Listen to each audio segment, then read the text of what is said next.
Bonsoir à tous. Éclairage pour cette dernière édition de la saison sur l'Église en Centrafrique. Après des années de guerre civile, la situation sécuritaire s'améliore. L'État a repris le contrôle des 2/3 du territoire, mais des zones restent sous le contrôle de groupes armés provoquant des déplacements de population. De leur côté, les évêques de Centrafrique réunis en assemblée plénière mi-juin ont dénoncé des atteintes à la dignité humaine, éducation, santé, infrastructures défaillantes ou encore népotisme. Comment l'Église œuvre pour la paix, clé pour l'avenir du pays, malgré les souffrances, la foi des catholiques centrafricains est vive. Pourquoi? On va en parler dans un instant avec notre invité, le père Bertrand Mbela, spiritain centrafricain. Mais tout d'abord, quelques repères géographiques. La Centrafrique est située en Afrique centrale. Elle est entourée par le Cameroun, le Tchad, le Soudan du Sud, la RDC et la République du Congo. Sa capitale est Bangui. Sa population est d'environ 6 millions d'habitants.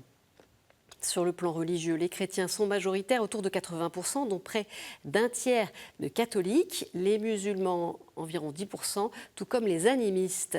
Les catholiques célébreront en 2025 les 130 ans de l'évangélisation du pays. Tout de suite, c'est notre invité.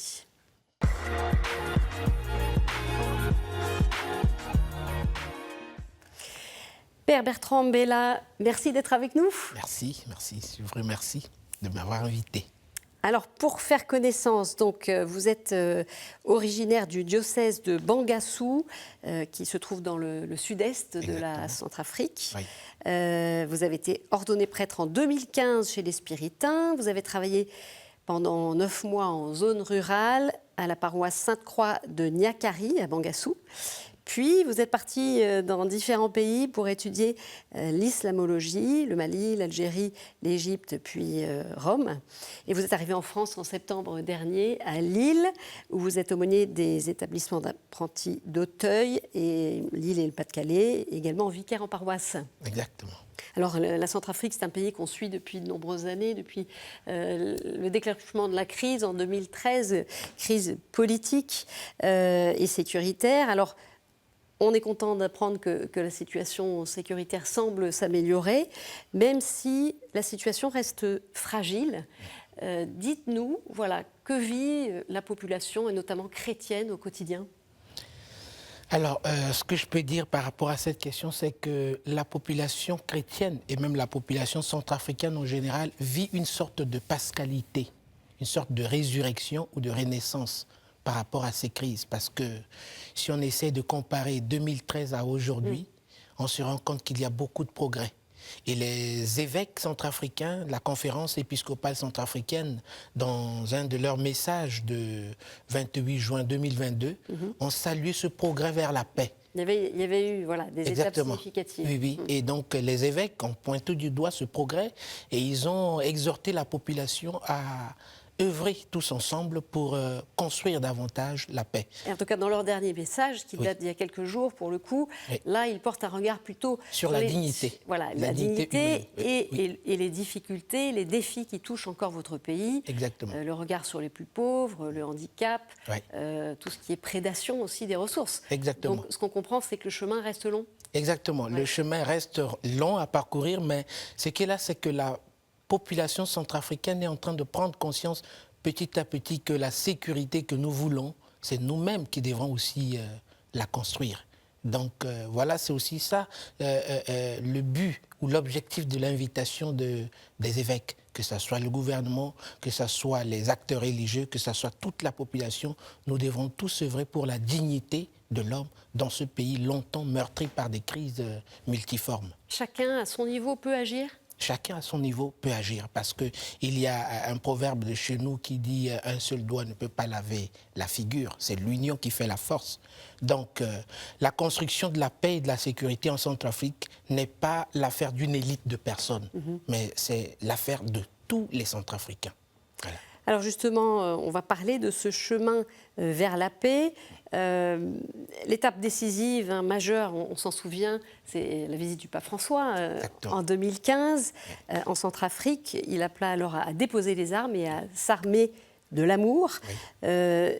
Vous-même, Père Mbela, vous avez été touché dans votre famille directement par ce conflit. Oui. Vous avez eu des neveux qui ont été miliciens, donc qui ont pris les armes. Exactement. Ça a été douloureux? C'était douloureux. Je voudrais rappeler un peu le contexte de leur implication dans cette crise, parce que moi, je suis né dans un quartier qui s'appelle Tokoyo. Tokoyo, c'est un centre culturel, un centre commercial, et c'est un quartier multiculturel. On a les musulmans, les chrétiens, les animistes, tout. Voilà. Et puis, du jour au lendemain, on a des gens qui viennent du Soudan, d'où on ne sait pas, pour envahir le quartier. Et donc, certains de mes cousins, mes neveux, sont entrés dans cette rébellion pour combattre ces envahisseurs. Et à un moment donné, les envahisseurs sont partis. Donc, nous sommes restés entre nous, mais les exactions continuent. Et donc, moi, en tant que prêtre de ce quartier, alors j'avais le devoir d'appeler aussi à la réconciliation. Et ce qui m'a touché, c'est qu'un jour, quand je suis rentré d'Algérie en vacances, certains de mes neveux et mes cousins qui étaient devenus redoutables, qui suscitaient peur, même dans la famille, sont venus me voir pour se confier à moi. Qu'est-ce qui, selon vous, a provoqué ce changement, peut-être dans les cœurs? Est-ce que vous avez observé ces choses-là chez eux? Exactement. À un moment donné, ils ont pris conscience que c'en est trop pour eux-mêmes de commettre des exactions, à la fois sur les étrangers et sur la population centrafricaine elle-même. Et qu'à un moment donné, il faut que ça change. Donc il y avait les paroles de l'évêque de Bangassou, Monseigneur Jean-José Aguirre, qui appelait beaucoup à la paix. Il y avait les prêtres, et moi, prêtre de la famille, qui parlaient aussi. Et donc, ces paroles, je pense que ça avait trouvé une place dans leur cœur. Et aussi, il y avait des musulmans qui étaient dans les locaux du petit séminaire, qui ont accepté de quitter leurs locaux pour venir me rencontrer parce que je suis venu en vacances.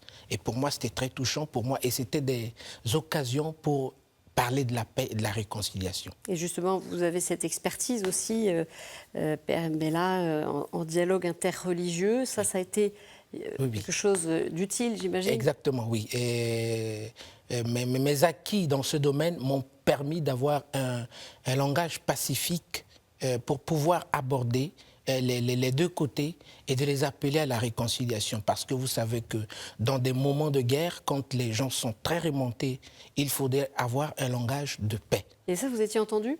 J'étais entendu, puisque je voudrais vous rappeler ici, certains de mes cousins ont accepté de se rendre volontairement à la justice centrafricaine.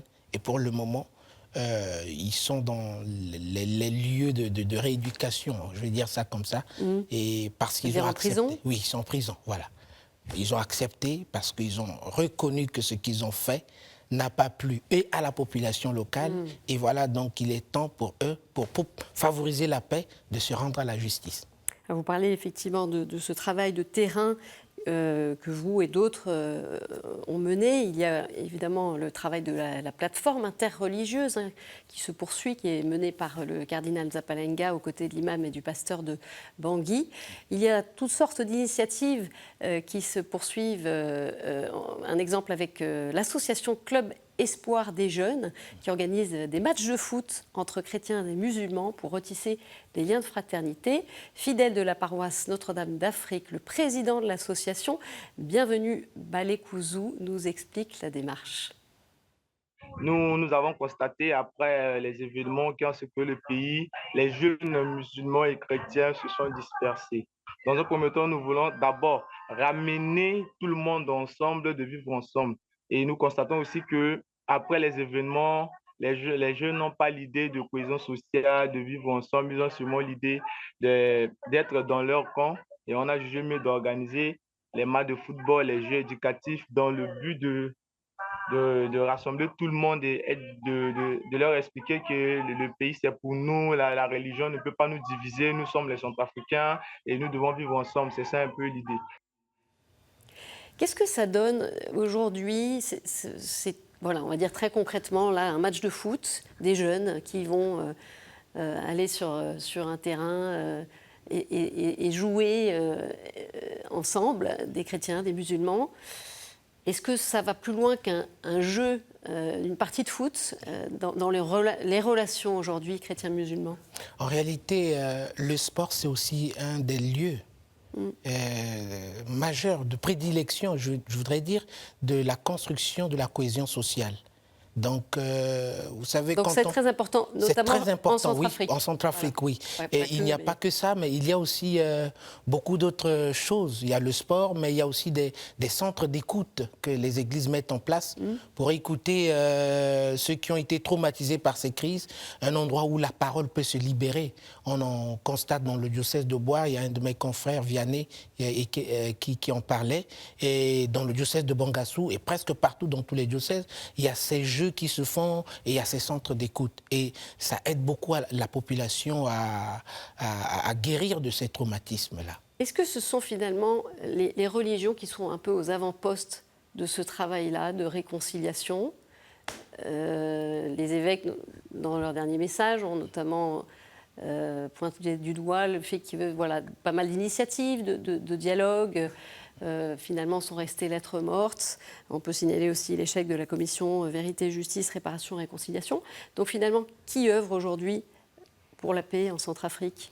C'est surtout les religieux? Je pense que ce n'est pas surtout les religieux, parce que si les religieux œuvrent beaucoup pour la paix et la réconciliation, mais il ne faut pas aussi minimiser le travail du gouvernement. Quelque part, le gouvernement fait aussi son effort on va dire, comme il peut. Oui, tout ce que je veux dire, c'est que chacun, à sa manière, essaie de lutter pour que la paix revienne en Centrafrique. Alors, ce travail, est-ce que ce travail de paix, il se traduit aussi au niveau de la catéchèse, de la liturgie? La catéchèse et la liturgie, oui. J'ai essayé de suivre, par exemple, les compositions musicales qui agrémentent nos liturgies ces derniers temps. Il y a beaucoup de chansons qui tournent autour de la paix. Et puis, pour moi, c'est déjà beaucoup. Et nous les Africains, on a quelque chose à voir avec la musique et avec la danse. Le fait de le répéter dans les chansons, dans la musique, ça peut être non seulement une thérapie, mais ça peut nous aider aussi à cultiver ensemble la paix. Et je vois aussi, par exemple, quand j'étais en vacances, j'étais intervenu dans une salle de classe pour parler, à la place de cours d'instruction religieuse ou de la catéchèse, de la question du vivre ensemble. Et je pense que dans beaucoup de programmes d'éducation, dans les lycées et collèges catholiques... Sur place, hein? Oui, sur place, oui, ouais. On parle beaucoup, on aborde beaucoup cette question de vivre ensemble, de cohésion sociale, et je pense que vraiment la paix est au cœur de la liturgie et de la catéchèse en Centrafrique. Chose qui s'est fait aussi à ce niveau-là. Oui. Père Mbela, dites-nous, finalement, aujourd'hui, être catholique en Centrafrique, ça veut dire quoi? Aujourd'hui, être catholique en Centrafrique, je voudrais m'inspirer un peu de la première lettre de Saint Paul aux Éphésiens. C'est de vivre la charité. C'est de ne... Elle est vécue, c'est ce que vous dites? Oui, il faut vivre la charité. Les défis de pauvreté. Oui, il faut vivre la charité, il faut vivre la compassion, il faut vivre l'esprit du pardon. Parce que c'est en cela qu'on reconnaîtra que nous sommes des chrétiens. Il ne faudrait pas que nous, chrétiens centrafricains aujourd'hui, qu'on reste accrochés à toutes ces crises et qu'on laisse notre cœur épris de haine, comme le cardinal avait dit en commentant un peu l'arrivée de Pape chez nous. Le pape est venu ouvrir les portes de l'église de Centrafrique, mais aussi les portes de nos cœurs qui sont gorgés de haine pour que nous puissions nous laisser habiter par la paix. Et je pense qu'être chrétien en Centrafrique aujourd'hui, c'est vivre avec ses douleurs, ses traumatismes, mais c'est accepter de faire le pas vers l'avant pour aller vers la paix et la réconciliation. Alors cette question sécuritaire, on sait que certaines zones du pays sont encore contrôlées par des milices. Il y a des mouvements de population, environ 500 000 déplacés intérieurs. Comment est-ce que ça impacte, cette question-là, la vie des communautés chrétiennes de manière très concrète et aussi la mission des prêtres? On sent qu'il y a encore de la peur et ces multiples déplacements, la présence de ces quelques poches ou bien encore cette présence de groupes armés, ça ne rend pas, ça ne facilite pas la tâche d'évangélisation dans certaines localités. Les prêtres peuvent circuler partout? Bon, mais c'est compliqué dans certains endroits de circuler partout parce que, il faut l'avouer, la sécurité n'est pas encore acquise à 100%, il faut l'avouer quand même. Mais les efforts vers la sécurité, ça se fait. Mais dans ces endroits, certains prêtres éprouvent des difficultés à rejoindre certaines communautés pour prêcher la parole de Dieu. Ça, c'est notoire. Mais il faut aussi savoir que depuis ces temps de crise, depuis le début jusqu'à aujourd'hui, à la fois les chrétiens et les prêtres centrafricains sont habités par un courage tel que, malgré cette situation, j'ai vu des prêtres avec pirogues, avec des motos, même qui marchent pendant plus d'une quarantaine de kilomètres pour porter le message du salut. Et quand la population chrétienne voit ce prêtre qui arrive après 40 kilomètres de marche, ça donne un soulagement, ça donne le courage d'aller toujours de l'avant et ça construit la foi du peuple centrafricain. Donc tout ce que je veux dire, c'est qu'en fait, malgré cette crise, il y a quand même une lueur d'espoir. La foi ne défaille pas en Centrafrique. On continue de marcher à la suite du Christ. Voilà, une forte expression de la foi. Elle se traduit aussi notamment dans l'investissement par les laïcs pour financer des projets pastoraux, notamment des constructions ou rénovations d'églises. C'est le cas en particulier à Bangui. Voilà, en quoi c'est un enjeu de pouvoir être davantage autonome financièrement pour l'Église catholique en Centrafrique? Je pense qu'il y a un progrès dans la compréhension de ce que c'est véritablement qu'est l'Église dans la tête des Centrafricains. Oui, c'est-à-dire à un certain moment, beaucoup de chrétiens centrafricains pensent que la construction de l'Église, les fonds doivent totalement venir de l'extérieur. Ce qui a été le cas oui, mais maintenant... jusqu'à présent. Exact, non, jusqu'à présent, les choses commencent à changer. Voilà, c'est ça. Ils commencent à comprendre qu'on ne peut pas tout attendre de l'extérieur. Mais ce n'est pas propre à la RCA, puisqu'effectivement, oui, exactement, dans d'autres pays, ça se fait. Mais ça, je parle vraiment du cas de Centrafrique. Vous avez évoqué la paroisse Saint-Bernard. Je pense que les chrétiens ont beaucoup contribué. Et j'ai vu les actions du cardinal, par exemple, qui sont invités par des curés pour venir... On voit quelques images d'ailleurs de la paroisse Saint-Bernard, c'était 2022-23. Oui. Parce que, voilà, ça c'est un exemple, mais parmi quelques autres. Oui.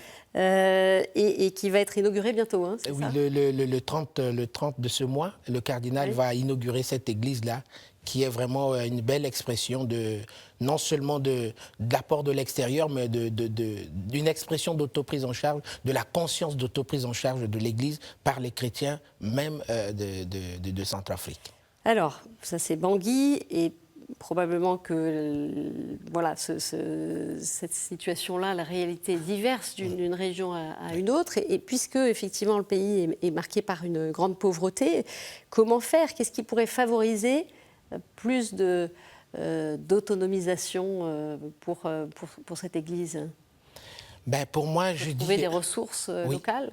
Tout réside dans l'exhortation, dans la façon de parler à cette population. La population centrafricaine est certes matériellement pauvre parfois, mais riche de cœur. Et en Centrafrique, on dit quand il y en a pour un, il peut en avoir pour deux. Ça veut dire que ce sont ces slogans qui amènent la population chrétienne, malgré leur pauvreté, à donner un peu pour la construction de l'Église. Et ils ont compris aussi que l'Église, c'est aussi nous. Nous sommes l'Église. Voilà, c'est l'affaire de tous. Une dernière question, Père Mbela. La Centrafrique va fêter fin 2024 les 130 ans de son évangélisation. Oui. C'est quoi le sens de cet anniversaire ? Le sens de cet anniversaire, c'est que l'Église est toujours en marche. L'Église ne tourne pas en rond. L'Église est toujours en marche dans sa mission de conscientisation, dans sa mission d'appel à la paix, d'appel à la cohésion sociale et d'appel au vivre ensemble.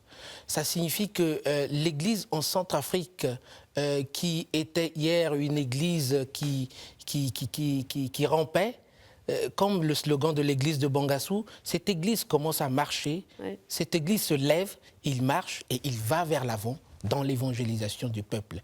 Et donc, la célébration de cet anniversaire est très significative pour nous et surtout, les évêques en profitent pour appeler beaucoup plus à la complémentarité entre les clercs et les laïcs dans la prise en charge de l'Église en Centrafrique et selon les termes de la synodalité. Voilà, c'est ça. Et Donc voilà, c'est synode. exactement. Donc c'est le visage d'une Église synodale que nous voulons mettre en avant en fêtant ces 130 ans. Voilà. Et l'Église n'est pas que l'affaire des laïcs, l'Église n'est pas que l'affaire des clercs, mais l'Église, c'est l'affaire de tous. Et c'est le message que les évêques veulent véhiculer tout en respectant la dignité humaine. Voilà. Merci beaucoup, Père Bertrand Mbella, pour votre éclairage sur les chrétiens centrafricains. On poursuit avec quelques autres infos dans le monde.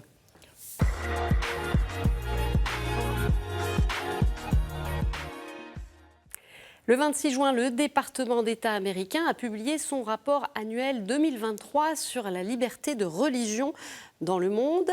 Il a été présenté par le secrétaire d'État Anthony Blinken. Selon le Pew Research Center, indique ce rapport, les restrictions gouvernementales sur la religion ont atteint leur plus haut niveau mondial depuis le début du suivi en 2007. Aujourd'hui, dans toutes les régions du monde, des gouvernements continuent de cibler certains individus, de fermer des lieux de culte, de déplacer de force des communautés et d'emprisonner des personnes en raison de leurs croyances religieuses. Ce rapport annuel suit la situation dans près de 200 pays. Parmi eux, il cite le Pakistan, où les lois sur le blasphème favorisent un climat d'intolérance et de haine, pouvant conduire à des groupes d'autodéfense et à de la violence collective. En Ouganda, à présent, des centaines de pèlerins se sont rendus ce 25 juin à la paroisse Saint-Jean-Baptiste Mapera Nabu Lagala, dans le centre du pays. C'est dans cette paroisse que fut célébrée la première messe catholique en Ouganda il y a 145 ans.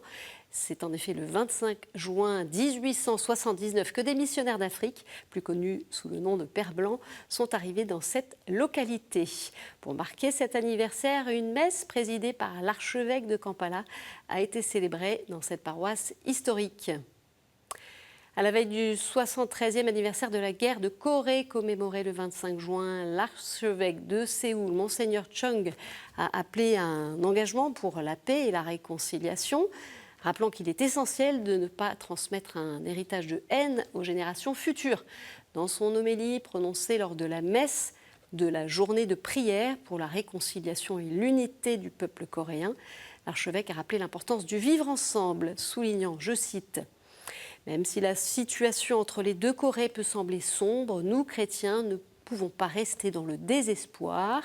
Au contraire, c'est précisément en cette période d'animosité croissante que notre prière peut éclairer cette époque d'une plus grande lumière. » Voilà, avant de nous quitter, on retrouve la chronique du monde.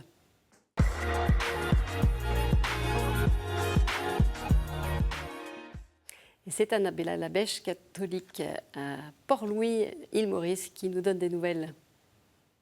Bonjour à tous, quelle joie de vous retrouver. Quelques mots aujourd'hui concernant le volet social. Deux problèmes majeurs affectent un grand nombre de familles mauriciennes, la cherté de la vie et la montée croissante de la drogue parmi les jeunes. Et ces questions interpellent davantage les travailleurs sociaux du diocèse de Port-Louis.